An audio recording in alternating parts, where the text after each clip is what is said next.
बढ़ते corona virus को लेकर केजरीवाल और पीएम मोदी के हाई लेवल मीटिंग में केजरीवाल ऑक्सीजन पर चिंतित नजर आए। उन्होंने किस तरह से अपनी बात पीएम मोदी के सामने रखी, आइए आपको सुनाते हैं। प्रधानमंत्री जी, जब से ऑक्सीजन का संकट शुरू हुआ है मेरे फोन बजते रहते हैं। कभी कोई अस्पताल कहता है कि 3 घंटे की ऑक्सीजन बची है, कभी कोई अस्पताल कहता है कि 2 घंटे की ऑक्सीजन बची है। हम कारण जानने की कोशिश करते हैं तो पता चलता है कि पीछे किसी राज्य ने दिल्ली के लिए ऑक्सीजन लाने वाले ट्रक को रोक रखा है। हमने मदद के लिए केंद्र सरकार में कुछ मंत्रियों को फ़ोन किए। शुरू में उन्होंने खूब सहयोग किया सर, लेकिन अब वो भी बेचारे थक गए हैं। सर, देश के संसाधनों पे तो 130 करोड़ लोगों का अधिकार है ना। अगर दिल्ली में ऑक्सीजन की फैक्ट्री नहीं है तो क्या दिल्ली के 2 करोड़ लोगों को ऑक्सीजन नहीं मिलेगी? जिस राज्य में ऑक्सीजन की फैक्ट्री है, क्या वो दिल्ली की ऑक्सीजन रोक सकते हैं? ऐसे में हम क्या करें? सर, मैं आपका बेहद शुक्रिया अदा करना चाहता हूं कि आज आपने ये मीटिंग बुलाई है। बहुत सही समय पे ये मीटिंग बुलाई है।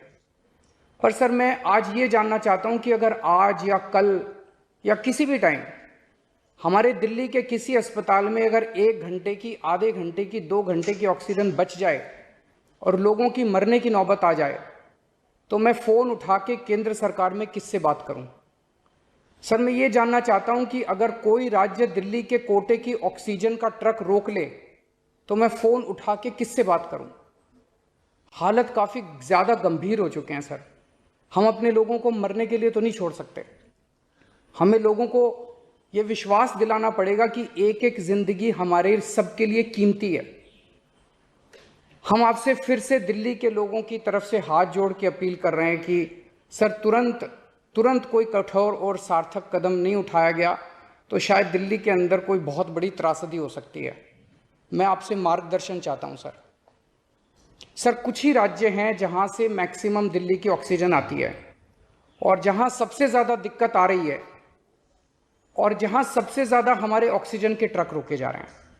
मेरी आपसे विनती है, अगर आप उन राज्यों के मुख्यमंत्री को एक बार बोल दें, फ़ोन कर दें कि हमारे ऑक्सीजन के ट्रक ना रोकें तो दिल्ली के लोगों को ऑक्सीजन मिल जाएगी।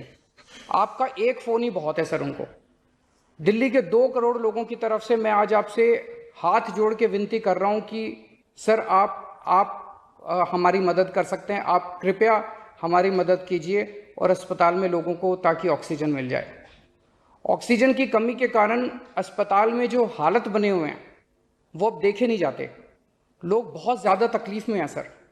पूरी रात हम सो नहीं पाते, नींद नहीं आती। इनका मुख्यमंत्री होते हुए भी मैं कुछ नहीं कर पा रहा। डर लगता है कि ऑक्सीजन की कमी से कहीं कोई बड़ा हादसा ना हो जाए। ईश्वर ना करे, अगर ऑक्सीजन ना मिलने से कुछ अनहोनी हो गई तो हम सब कभी अपने आप को माफ नहीं कर पाएंगे। प्रधानमंत्री जी, कोरोना से देश को बचाने के लिए एक नेशनल प्लान बनना चाहिए। इस नेशनल प्लान के अंतर्गत देश के सभी ऑक्सीजन प्लांट्स को तुरंत आर्मी के जरिए केंद्र सरकार टेक ओवर करे। ऑक्सीजन प्लांट्स से निकलने वाले हर ट्रक के साथ एक आर्मी का एस्कॉर्ट व्हीकल रहेगा तो कोई उस ट्रक को फिर आगे रोक नहीं पाएगा। सर, दिल्ली का जो ऑक्सीजन का कोटा आपने बढ़ाया, हम उसके बड़े शुक्रगुजार हैं, लेकिन उसमें लगभग 100 टन ऑक्सीजन उड़ीसा और वेस्ट बंगाल से आनी है। हम परसों से, जब से कोटा बढ़ा है, हम कोशिश कर रहे हैं उस ऑक्सीजन को दिल्ली लाने की।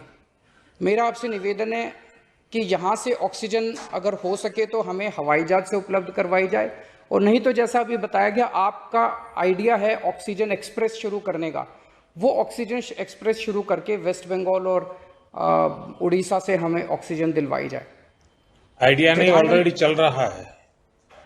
सर, दिल्ली तक नहीं पहुंच पा रही, हमारी दिल्ली तक नहीं आ रहा। उसमें अगर हमें दिल्ली के लिए भी कॉरिडोर मिल जाए तो आपकी बड़ी मेहरबानी होगी सर। आपने 2-3 जगह तो कर दिया सर, आपके इंटरवेंशन से मुझे पता चला। एक दिल्ली के लिए और करा दीजिए सर, यहाँ की हमारी 100 टन ऑक्सीजन उधर से आनी है।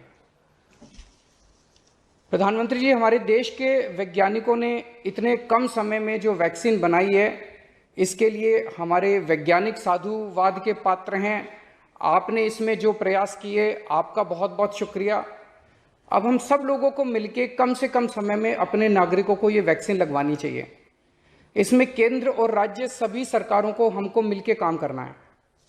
अभी सर केंद्र सरकार ने आदेश जारी किए हैं कि 1 मई से राज्य सरकारें सीधे कोरोना वैक्सीन खरीद सकती हैं। इसके बाद एक वैक्सीन की कंपनी ने अपने रेट जारी किए हैं कि वो केंद्र सरकार को 150 रुपये में और राज्य सरकारों को 400 रुपये में देंगे।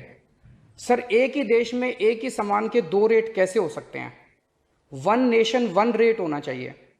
सारे देश को एक ही दाम पे वैक्सीन मिलनी चाहिए। अगर देश एक है तो वैक्सीन का दाम भी तो एक ही होना चाहिए। तो मैं आपसे निवेदन करता हूं कि केंद्र सरकार को, राज्य सरकारों को एक ही रेट पे वैक्सीन मिले। जिस रेट पे केंद्र सरकार को वैक्सीन मिल रही है उसी रेट पे राज्य सरकारों को भी वैक्सीन मिलनी चाहिए। सर हर एक जान हम सब लोगों के लिए कीमती है। हमें ये एहसास हर भारतीय को इस वक्त कराना होगा।